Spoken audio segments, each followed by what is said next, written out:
the big story of the day is actually courtesy of the Obama administration. So we've been hearing nonstop from the media that President Trump is the worst liar in history. His administration just lies and lies and lies and lies. And we here on the Ben Shapiro Show have called balls and strikes. When President Trump says something that I don't think is true, I will tell you that I think that he said something that is not true, and I will hammer him if I think that he did something wrong. I'm happy to do that because he's the president of the United States, and it is our job to call the president of the United States when he does something wrong.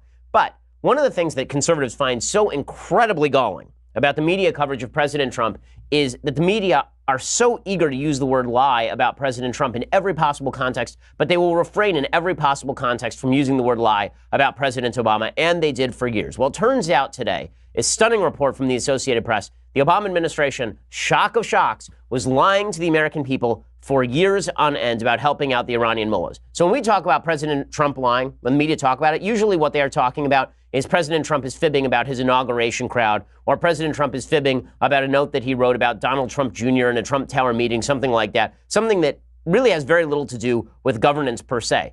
President Obama lied about key areas of American governance in a way that President Trump never has. President Obama lied repeatedly about Obamacare. He said, if you liked your doctor, you could keep your doctor. That was a complete lie, and he kept lying about it over and over and over. And what's hilarious is that the media covered for him at the time.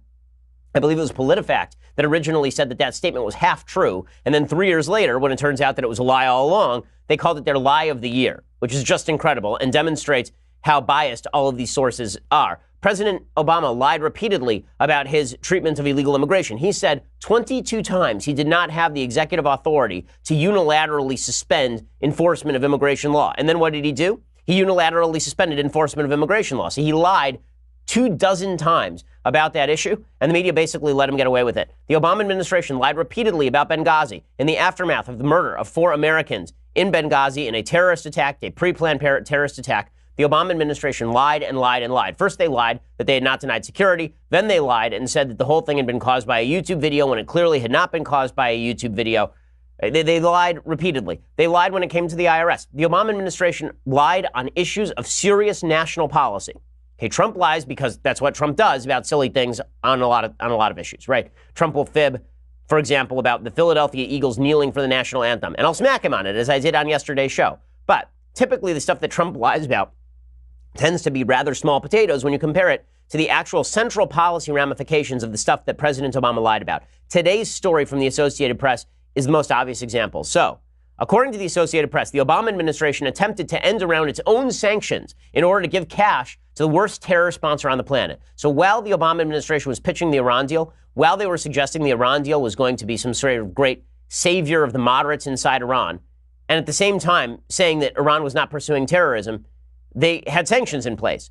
But the Obama administration was attempting to end around those sanctions, and they were lying to the American people about it at the time. According to the AP, quote, the report by the Senate Permanent Subcommittee on Investigations revealed that under President Barack Obama, the Treasury Department issued a license in February 2016, never previously disclosed, that would have allowed Iran to convert $5.7 billion it held at a bank in Oman from Omani rials into euros by exchanging them first into U.S. dollars. If the Omani bank had allowed the exchange without such a license, it would have violated sanctions that bar Iran from transactions that touch the U.S. financial system. So in other words, Iran, in order to use its capital, has to transform it into Omani rials. These are very difficult to then transfer into American dollars unless there's a waiver. And President Obama was secretly pursuing just that sort of waiver. So basically what happened is that the Obama administration went to a bunch of American banks and tried to get American banks to go along with violations of American sanctions.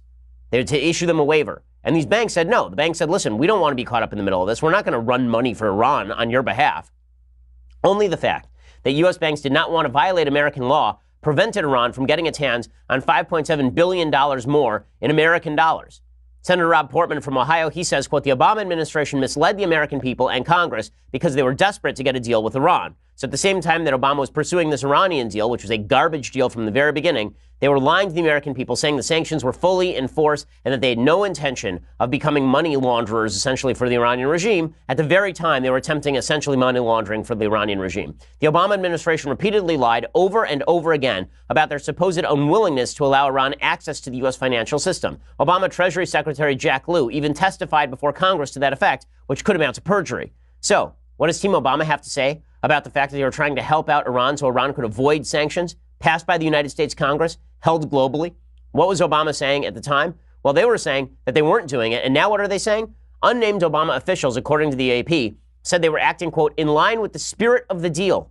So they weren't acting in line with the letter of the law. They were acting in line with the spirit of the deal, which is apparently to give away the store and bend over backwards for the worst terror regime on the planet. They said the lies were justified because they were attempting to debunk arguments that Team Obama wanted to give even more concessions to the Iranians. So in other words, people were saying, you're bending over backward for Iran. And so Team Obama lied about bending over backward for Iran to prove that they weren't bending over backward for Iran. Yeah, well done, guys. It's somewhat like arguing that Bill Clinton didn't lie about sex with Monica Lewinsky. He just wanted to debunk rumors that he had sex with an intern. And it turns out the Obama administration activity on behalf of Iran went even further.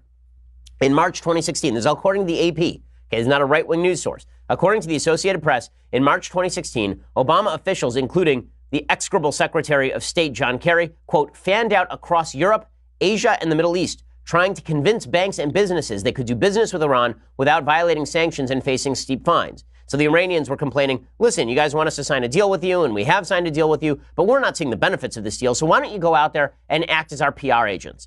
And Team Obama said, sure, let's do it. Let's go out there. Let's be Iran's friends. We'll go out there. We will be their foreign ministry. And so the Obama administration was the foreign ministry for the Iranian government. They talk about collusion with Russia by the Trump administration, the same Trump administration that has killed some hundreds of Russians in Syria, the same Trump administration that has armed Ukrainian resistance with lethal weaponry. They talk about Trump collusion with Russia. You don't talk about collusion. The Obama administration was covertly playing foreign ministry for the worst terror regime on planet Earth that was covertly pursuing nuclear weapons, as it turns out. There's another story in a second that I'm going to tell you. The AP continues.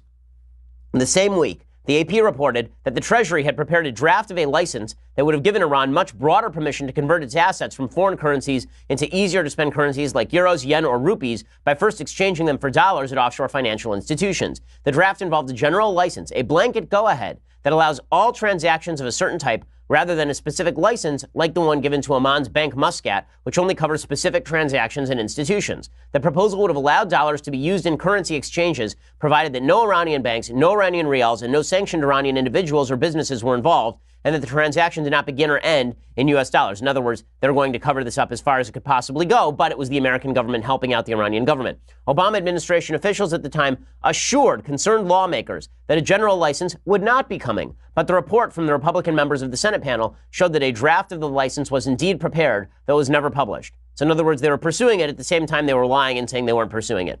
When questioned by lawmakers about the possibility of granting Iran any kind of access to the U.S. financial system, Obama-era officials never volunteered that the specific license for Bank Muscat in Oman had been issued 2 months earlier. So they lied about this. I mean, this is perjurious stuff. This is criminal stuff. And yet the Obama administration, we were told that they were honest, they were clean as the driven snow. Just absolutely pure. And by the way, this is the second deal this week demonstrating that Team Obama lied to Americans about the Iran deal. That Iran deal that Obama treasured so dearly. President Obama believed that Iran should become a regional power, and by granting it more power, it would moderate Iran. An insane proposal, but tied into President Obama's misconceptions about the nature of Shia Islam and the Muslim world in particular. And so here is the second story that is a serious problem for the Obama administration, if anyone cared in the media. On Tuesday, and by the way, I should mention, of course, the AP is reporting this, so it's not everybody in the media ignoring this. But why is it that the media were so happy to go along with all of these lies for 8 long years, and only 2 years after Obama leaves office we find out about this? Well, on Tuesday, the Iranian government announced they'd completed a new centrifuge assembly at their Natanz facility. That's just a month after President Trump killed the Iran nuclear deal, which is sort of suspicious, since we were assured that the Iranians had dismantled all of their nuclear capacities, that the Iranians were going to dismantle those nuclear capacities for the next 10 years, and they weren't going to be able to reconstitute their nuclear program so quickly. So here's how the Obama fanboys of the New York Times reported this odd development. Quote, while Iran said it would keep enrichment within limits set by the 2015 nuclear accord, the center's opening seemed to signal that it could swing to industrial-level enrichment if that agreement, which the United States withdrew from last month, should further unravel. Under the 2015 nuclear deal, Iran stopped enriching uranium to the 20% limit that would allow for rapid development of a nuclear weapon and agreed to a limit of under 5%. It will adhere to that limit, Iran's Supreme Leader Ayatollah Khamenei said in a speech on Monday. Yes, surely the mullahs who have been lying for literally decades about this stuff would not have lied to the Obama administration. I do love how the New York Times tries to twist this into, well, it's really Trump's fault. If Trump hadn't pulled out of the Iran deal, they wouldn't have fired up those centrifuge facilities again. The real question is, why is it that in a month they were able to redevelop their centrifuges? I thought these had been dismantled. I was assured that the Iranians would not simply snap back to a nuclear program the minute the deal was over by President Obama. I remember him saying it. And yet, it seems like that's exactly what happened.